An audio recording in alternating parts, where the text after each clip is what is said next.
এবার পরশুরামের বন্দুকের নলের সামনে এসে দাঁড়ালো কর্ণ চ্যাটার্জি। হ্যাঁ বন্ধুরা, একেবারেই ঠিক শুনেছেন। জমে উঠেছে ধারাবাহিক পরশুরামের গল্প।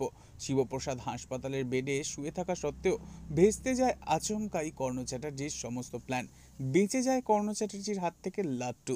তাই শিবপ্রসাদ আবারও ফোন করে কর্ণ চ্যাটার্জিকে আর ভীষণ রকম ভয় দেখাতে থাকে, কিন্তু কর্ণ চ্যাটার্জি কিছুতেই বিশ্বাস করে না শিবপ্রসাদ আর পরশুরাম দুজনে আলাদা ব্যক্তি বলে।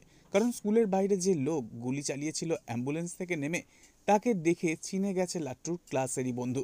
কর্ণ চ্যাটার্জি এরপর মোবাইলে লাট্টুর বন্ধুকে দেখায় শিবপ্রসাদের ছবি।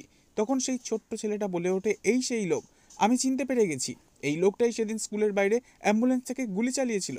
এ খবর জানতে পারার পর কর্ণ চ্যাটার্জির সমস্ত হিসেব নিজে হাতে শেষ করতে চলে যায় হসপিটালের আইসিইউ রুমে।